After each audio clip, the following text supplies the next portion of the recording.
You crack out of a single egg on a rock shelf underwater, and you are number 57, because that's how many of your species exist, in total, on the entire planet. 57 fish, in one crack, in the Nevada desert, in Death Valley, the hottest, driest place in North America. This is going to be hell. You're a fish, born in a desert, the rarest fish on Earth, in the worst possible place a fish could live.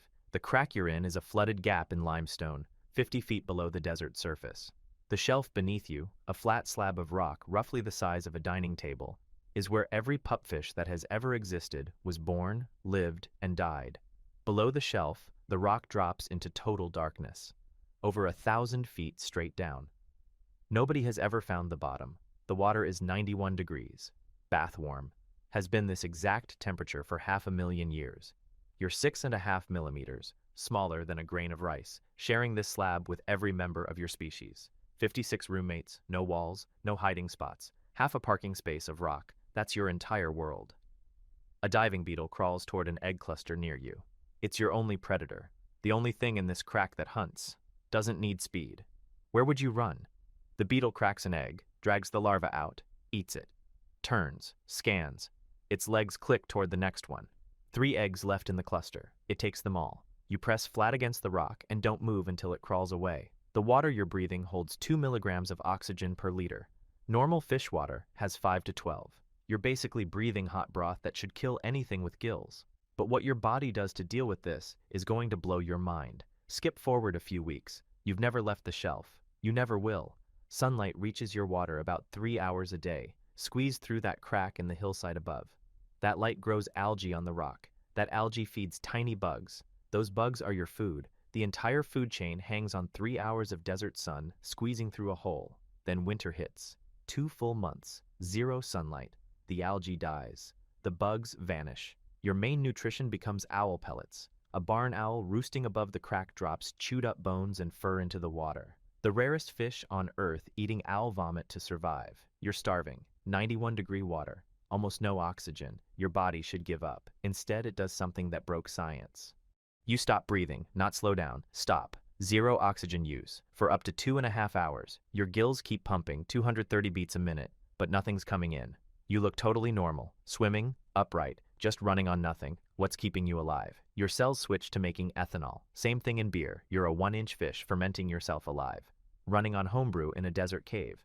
Why? Because at 91 degrees, normal breathing creates poison inside your cells. So your body just shuts off breathing and runs on alcohol instead. A tiny gut bacteria helps flip the switch. When scientists killed the bacteria with medicine, the fish stayed in no breathing mode even longer. Your survival literally depends on a bug in your stomach deciding when you breathe. This keeps you going. Barely. But the thing that's really destroying you isn't the water, isn't the beetle. It's hiding in every cell of your body. And it explains why your species is doomed even without a single predator. Skip forward to breeding season. You're male. Your body has turned metallic blue. Not painted, not pigment. Tiny crystal plates in your skin bend light like a prism. Gold shimmer on the back, violet on the gills. You look incredible for something that lives 14 months. You're also missing your pelvic fins. Only pupfish species on the planet without them. The hot water and low food messed with your hormones so badly that evolution just stopped building them. A female drifts along the shelf. You follow her, inches behind, for almost an hour. No fighting, no aggression. You're the only species of pupfish that doesn't defend territory. The shelf is too small for borders. She sinks to the rock. You slide beside her. She drops 1 egg, 1 millimeter wide. You fertilize it. She'll make maybe 4 or 5 eggs in her entire life. The whole future of your species. On a rock, in a ball smaller than a pinhead. Now here's the twist nobody sees coming. Pick any 2 fish on this shelf. More than half their DNA is identical. 58%. That's more related than human brothers and sisters. You are the most inbred animal with a spine ever recorded. Worse than mountain gorillas. Worse than wolves. Worse than any wild tiger. 15 genes are gone. Not damaged. Deleted from your DNA forever. 5 of those genes help animals survive low oxygen. The one thing you need more than anything in this suffocating water, gone. Evolution threw away the exact tools that should be keeping you alive. One missing gene builds sperm tails. Without it, sperm can't swim right. Every male doing that hour-long courtship dance might be shooting blanks. Every 10% increase in inbreeding cuts your survival chances by 75%.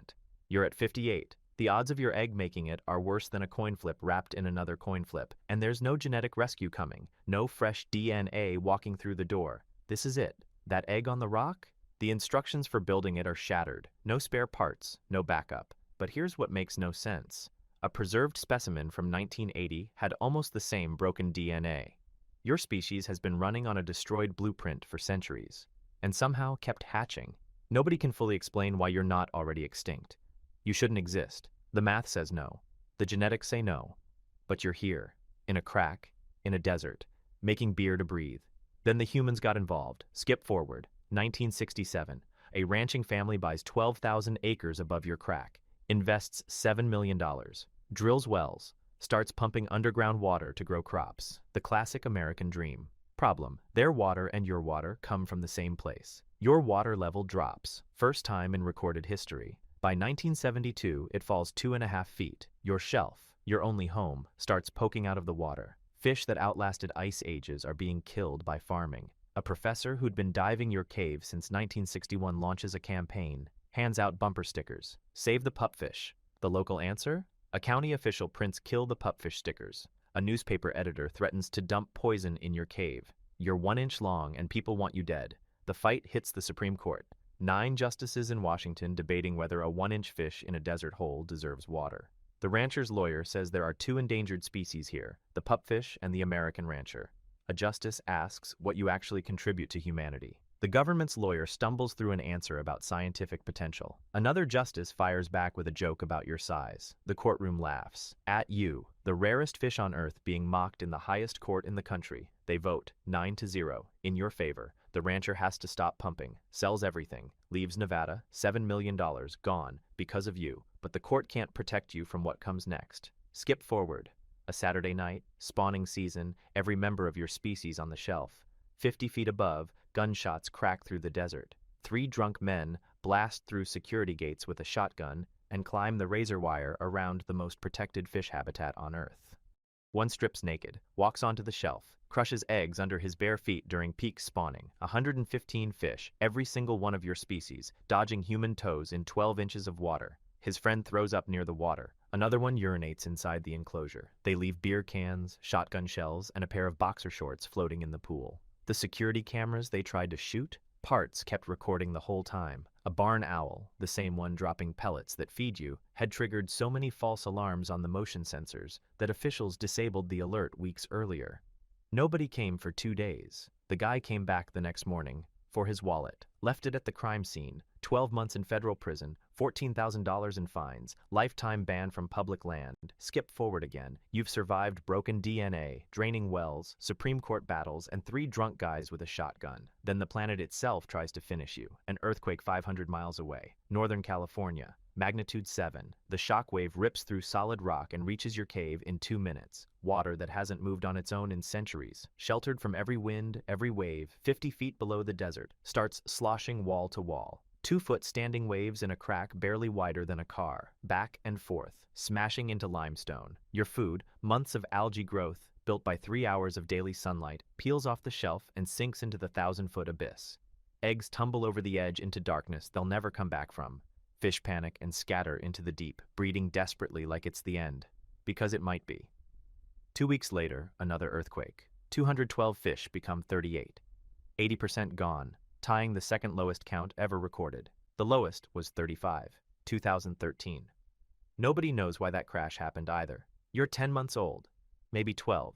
14 is the max. No final predator, no dramatic attack. Your body just runs out. You slow down, drift, settle on the same rock where you hatched. A mile away, the government built a $4.5 million concrete copy of your cave. A 100,000-gallon backup tank, 400 fish inside. After the crash, they placed 19 captive-bred fish into Devil's Hole. First time ever. 40 years of backup plans had failed. Casinos, hatcheries, 14 sites, all gone. Those 19 went in. The next breeding season showed signs of life. You're 1 inch long, on a rock the size of a table. The math says you can't exist, and you're still here. But believe it or not, there's an animal with an even worse life. Watch that story next.